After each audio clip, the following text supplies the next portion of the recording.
เขาก็เคยเห็นคนตายหลายแล้วล่ะเนาะพวกผู้เฒ่าผู้แก่หรือว่าผู้นุ่มก็สร้างหรือเด็กน้อยก็ตามหาอยู่หากินไปแต่ละคนเห็ดไปน้ำไห้น้ำหน้าหากินตึกแหน้ำสะหาสะปลาหาอย่างอยู่หากินไปแล้วก็ป่วยเป็นนั่นเป็นนี่ก็คุยกันไปโอ้ยเป็นโรคนั่นโอ้ยเป็นโรคนี่บางคนก็โอ้ยผีเห็ดอยู่หันผีปลาอยู่นี่ผีหน้าอยู่นี่เห็ดเนาะแล้วก็ตายไปมาแล้วเราไปเห็ดพิษผีอยู่หันเนี่ย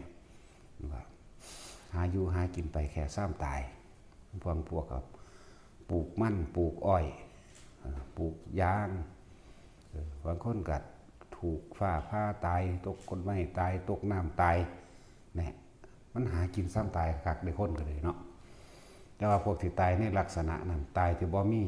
กุศลจิตตายที่บ่มีจิตที่เป็นกุศลนั่นนะมันไปทางอบายเด้จังว่าพวกเฮาอย่าประมาทในการทำความดี ตอนเฮามีชีวิตอยู่นี่เฮามีสิทธิ์ที่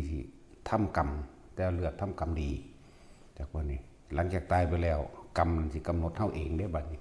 ก็คือสิ่งที่เฮาทำไว้นั่นเด้เป็นตัวกำหนดเองนั่นแหละ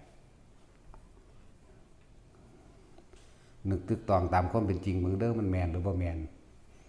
เดี๋ยวพ่อใหญ่นั่นก็ตายแม่ใหญ่นี่ก็ตายลุงป่าเอาพ่อใหญ่ของหมูตายแม่ใหญ่หมูตายอย่างสินะหมูพวกตายตกน้ำตายอย่างสินั่นแหละแต่ว่ามัน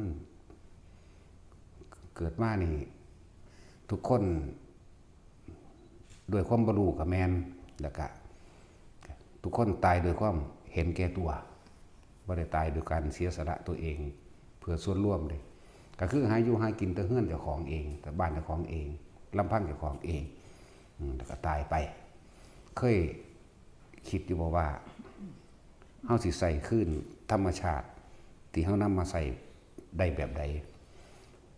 พวกหากบหาเขียดหาปูหาปลาหาหอยหาหวก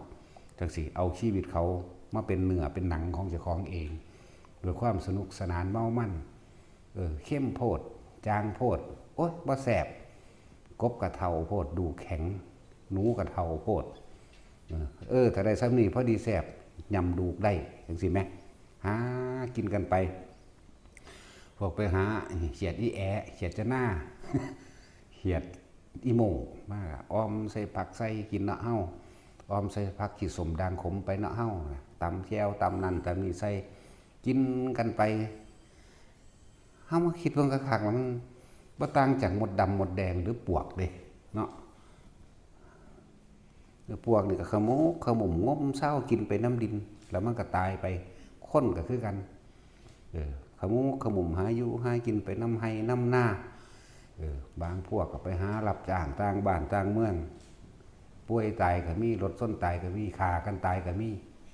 สารพัดนี่แล้วเคยมีอยู่บ่จิตที่มันเป็นกุศล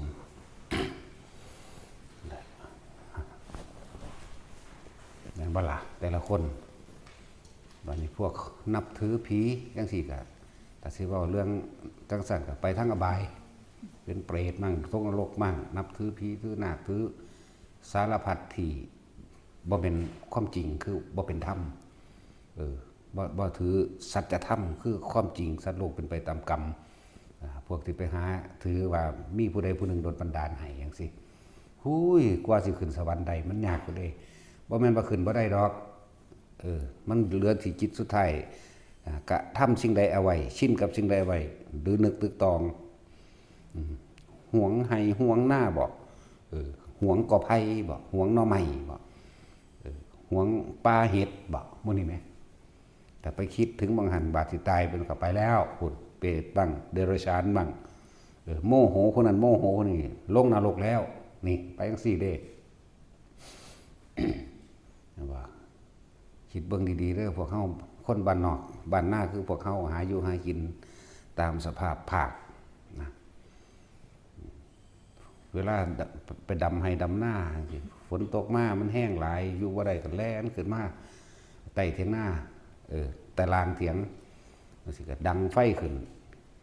บางคนก็ได้หอยจี้ลงไปบางคนก็ได้ปูกี้ถิ่มอีปูลงไปมันเต้นมันไตออกจากไฟจากมันห่อนเนาะดันมันเข้าไปอีกมันหนีบมือสิบบางแห้งศูนย์ใส่มัน